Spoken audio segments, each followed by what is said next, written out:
When a Walton County woman with a history of drug abuse wound up dead inside a local jail, her daughter asked for the medical records. Yeah, she believes what she discovered shows how her mom suspected suicide, and perhaps others across Georgia could have been prevented, along with some potentially costly lawsuits. But one sheriff warns Fox 5 I-Team reporter Randy Travis it is impossible to stop all jail suicides. Randy? That's right, Russ. We've had 8 so far this year, according to the ones the GBI knows about. That's because a jail does not have to report suicides or ask that they be investigated by an outside agency.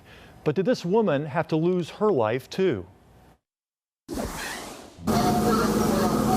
Watch carefully as Linda Yearwood seems to measure the height of the second level inside the Newton County Jail.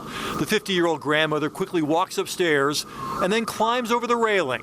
We're not going to show you how she lands feet first and bangs her head against the metal table below, but this was the reaction from her fellow inmates in the crowded cell block. Your mom is the one who climbed over that railing and jumped. Yes. So why do you blame someone besides your mom? Because had she gotten the help that she needed, or the proper documentation was sent with her to the other jail, it could have all been avoided. You think she'd be alive today? Yeah. Linda Yearwood died from head injuries the next day, August 24th. Over the years, Walton County deputies had arrested her many times, the latest in August for a domestic dispute involving her boyfriend. Yearwood was transferred to Newton County because one of her relatives works at the Walton County Jail. And Newton County is where she would jump to her death. What was going through her mind? What made it so bad that she would even take it this far? In 2015, Yearwood spent time in a Walton County jail on suicide watch. The inmate wears a paper gown and goes to the bathroom through this hole. Sheriff Joe Chapman says it's their last resort for a troubled prisoner. So they could be in here for 24, 48 hours straight? 4 days. And this is the room where the prisoner for the first time will be screened for any suicidal thoughts. A nurse will scoot up a chair and say, "How are you feeling? Feeling suicidal? Are you taking any drugs? Any serious medication? Talk to me." That nurse uses the inmate's answers to fill out this sad person score of suicidal risk. Score a 6 or higher, and the inmate gets admitted to suicide watch. But Linda Yearwood's answers after that August arrest did not qualify her. She got a 2. Yeah. What do you think she should have had? At least a 9. The chart failed to circle a point for Linda's age or for her previous psychiatric care, even though she admitted being on antidepressants, or her frequent drug use, or an earlier attempt to kill herself. She had tried to slit her wrists in that 2015 stay here. Before the 2016 arrest, Yearwood had jumped out of her boyfriend's moving pickup. Much of that information was already known to deputies. It's unclear whether the nursing staff had access to those files. Just because she says she's not suicidal doesn't mean she's not. She would be here today. She might be in a padded cell with a hole in the floor, but she'd be here.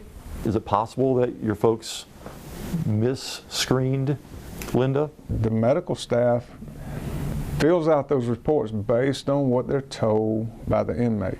Is that the best way? Best way that I know of.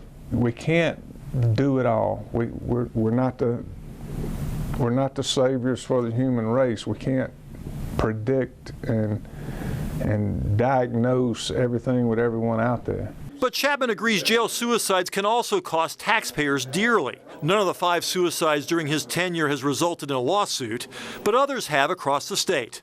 The city of Doraville's insurance company paid a $2 million settlement after this man hanged himself. Jailers neglected to pay attention to the live camera feed, missing hours of him testing his makeshift noose before ultimately taking his life. 13's open. Walton County responds to each suicide by trying to stop the next one. So you had a gap back here, Sheriff, and they pulled the sheet through? They welded all bunks to the wall after an inmate used the gap to hang himself. They removed all payphones from this holding cell after an inmate used the cord to hang himself.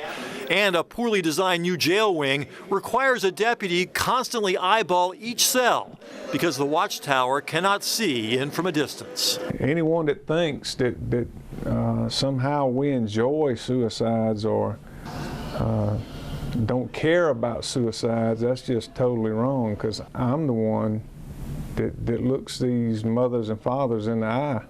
I'm the one that tells them what's happened with their child. Even though the medical report lists serious suicide attempt, an internal affairs investigation suggested it was just as likely that Linda Yearwood was only trying to break her leg the day she jumped, so she might be released on home confinement. An autopsy is pending. For now, her death is not officially ruled a suicide.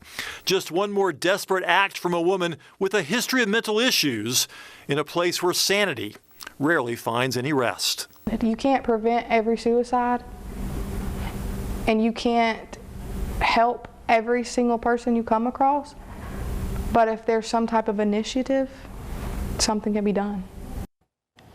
Now, the sheriff agrees his medical staff should have given Linda Yearwood a higher score on that suicide evaluation, but he still does not think it would have been enough to justify placing her under suicide watch this year, as his jail did in 2015. He says he's confident that his jail does a lot more than most jails when it comes to mental illness. That is so interesting, because it seems like that survey is kind of archaic. I'm surprised they don't have like a database where when someone comes in, they can type in their name and any priors would pop up along with any, history of suicide. In a perfect world, Sine, that would work. But the sheriff says he's understaffed, doesn't have the budget to try to tie all these databases together. And he also pointed out, he said 2/3 of the people in his jail right now are getting some sort of treatment for mental illness, either medication or some sort of counseling.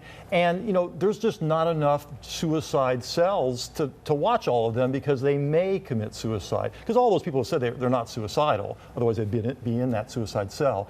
So if you're going to try to anticipate the next suicide, there's just not enough facilities there for that to happen. Although in Linda Yearwood's case, there were some warning signs that were missed, and her daughter says that made a difference. Yeah. Well, mental illness, a huge problem in every jail, as you point out. All right, Yeah. Randy, thanks very much. Randy. Okay.